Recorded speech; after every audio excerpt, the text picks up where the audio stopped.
Hey, what's up guys? Today I'll be teaching you how to apply and remove thermal paste off of your GPU and maybe even your CPU. If it is my CPU too, I'll be putting that in the description of this video or in the title of this video. But if I don't, well, it's just the GPU. This is actually, believe it or not, being filmed on the same day that I have filmed how to correctly remove your GPU or disassemble it from the fans. So let's get straight into this, and I cannot wait to lower my temperatures because it's spiking a lot. So let's get straight into it.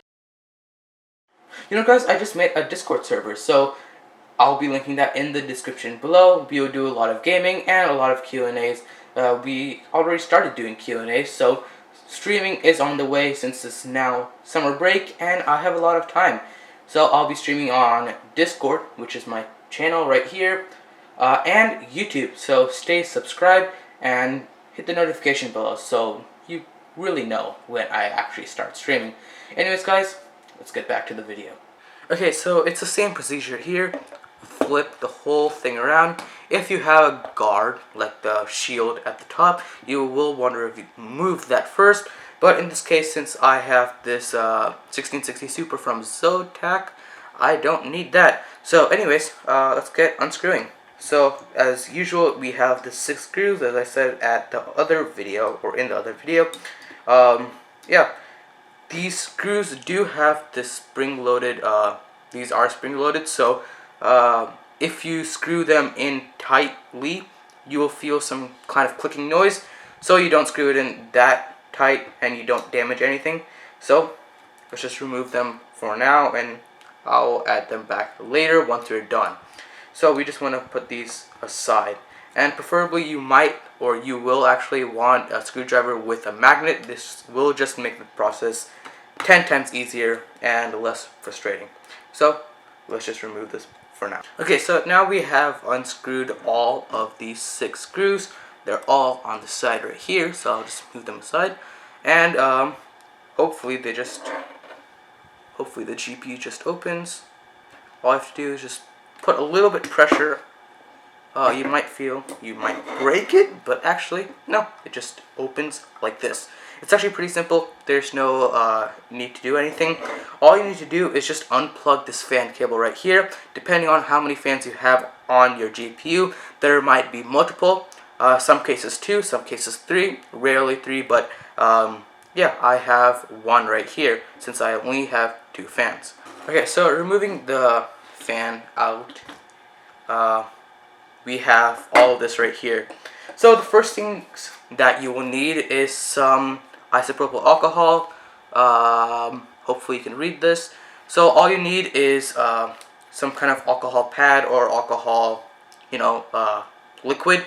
That is a concentration of more than 70% of alcohol, which is going to be preferable when you want to take out thermal paste, especially dried out thermal paste like this. It will help a lot. Few other things that you might need is a Q-tip. This is to take it out from the corners and wherever it's leaking from. It's not necessary, but I like to have it on hand. Another thing that a lot of people might also like to have, or actually pretty needed, is this cloth. This is just normal paper towel. If you want this, I mean, you will need this if you have the liquid version of alcohol. Anyways, you also might get this spatula thing with the thermal paste, so you will want to keep this. So let's keep this on the side for now. Okay, so opening this alcohol wipe. As I said, you will want alcohol wipe or alcohol concentration of more than 70%. Okay, so here is the alcohol wipes, and just rub it off gently. It should come off like that. And as I said, this is hardened GPU or thermal paste, so alcohol will be very helpful no matter what. So removing this off, and just to make sure, dry it off with one of these cloths so nothing bad happens. And you just want to get into the nooks and crannies so the heat is not bad. And you might want this Q-tip to rub off on the sides right here. It's not necessary, but I just like to do it to get all the thermal paste off. Anyways, after that, just do it one more time if you want to, as I'm doing, and dry it again. Okay, so now we have it off of the die right here, and we have to go to the fan or the heatsink layer right there. So right here it's even more dry. It's actually crumbling. So you might want one or two of this depending on how hard the thermal paste is. So let's just remove this from the heatsink. Okay, so after removing that, you can actually see the thermal paste right there. Hopefully you can see it, maybe, who cares. But anyways, you just want to dry it off again with this to get all the excess alcohol off. And there you go. The removal of thermal paste is done. Now we just have to apply the thermal paste. Yours might come in a tube, mine came in this small bottle. So all you need is the thermal paste and preferably a spatula, a small one for this. And yeah, let's get started. So if you have removed it properly, you would have seen a shiny, glossy die right here. So first, in my case, we just want to open this. There is a lot in here, a lot to do this like 100 times over and over again. So first you want to get a little bit from the spatula. I'll start off with a pea-sized drop right here and just spread it around your GPU. And it's okay if you have a little bit extra thermal paste coming off on the sides. That will not do any damage to your GPU or CPU, but you just want to make sure that it doesn't come off. But if it does, it's totally fine. So let's add a little bit more onto this GPU. Depending on how big the die is, you want to add a little bit more and a little bit less depending on how much it spreads out and covers the whole plate. So now once we have applied almost all around the die, you just want to take out the excess amount on or from the Q-tips. So just like that, going around the edges will be good enough. So yeah, this was not the cleanest job ever, but I think this will do. So I'll just add just a little bit more on the top so it can spread out nice and evenly around the whole die. So right there would be good enough. I don't think any more would be needed unless you have a bigger die. Other than that, let's put this back on. And something that I like to do is screw the whole fan shield back on and then removing it again to see if it has spread evenly across. So now I just have to take out all these 6 screws and put it back on just to see if I have done it correctly. So let's just start it. Okay, so I have removed all of these 6 screws. Now just to turn it around. Oh, you can't see that. Here you go. Reveal. And there we go. So I feel like I'm gonna have to add a little bit more thermal paste. Hopefully you can see that. There's still a little bit more cracks, like small crannies I have to fill out. So I'll just put a little bit more to fill out everything here. Well, this should be enough. Now I just have to screw everything back in and put it in my system to see what the temperatures are. So before, under high load, I used to get around mid 70s to low 80s. Now let's see how the thermal performance have changed.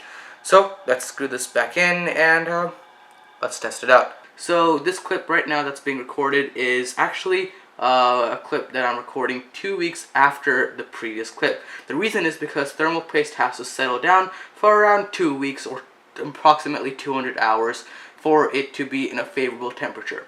So I got the temperatures and they're not looking good. So as I said, I mean they're better than before, but not as well as I would like it to be. So I was running a Bitcoin miner right here. That gave me a fairly good idea of what the temperature is going to be like around 100 degrees, which it is. Actually, if you see right there, it's actually going back up and down around 100% using the GPU. So Bitcoin mining does take a lot of the GPU power or GPU juice, and it actually hits it at a very specific part of the GPU where it increases the temperatures a lot, including the VRAM. Okay, so right here, as you see, the temperatures are not that great. 69 degrees, 69 degrees, and most of the time around 70, 71 degrees at highest. And the most stable temperatures are actually 70 degrees Celsius, which is not great. The previous temperatures before this were around 75 degrees Celsius, 75 to 80 degrees Celsius, which was also not that great at all. This is a little bit more improvement, but still not good. Before or as soon as I started Bitcoin mining, when I started actually doing this, like a few months ago, the temperatures were around 65-ish, didn't go above 66 degrees Celsius, which was a good sign. But now it has been increasing over time, which is not a good sign. So that meant the thermal paste is drying out. As I changed the thermal paste, and as you saw me do it, that was, I would say, a pretty good idea, but still not something that I expected. Okay, so as you see here, the temperatures are around 70, 71 degrees Celsius right now, going back up and down around 69 to 70 degrees Celsius, and sometimes even 71.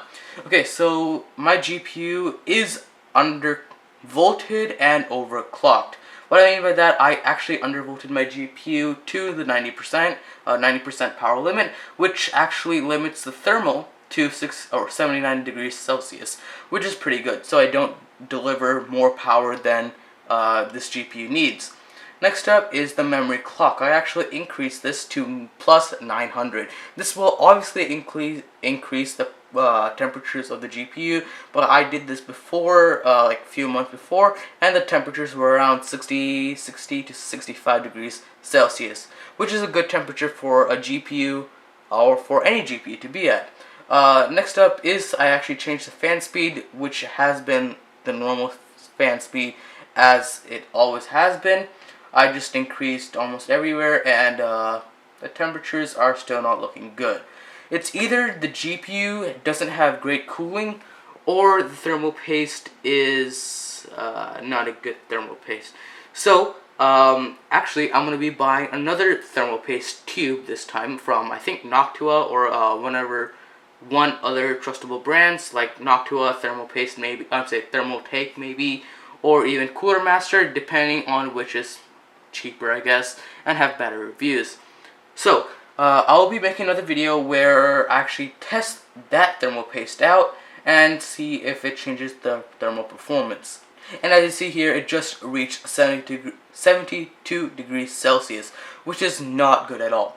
So when I actually added this thermal paste onto the GPU, the temperatures were actually around 75 degrees Celsius, and over time just went down because thermal paste does need around 200 hours for it to settle down.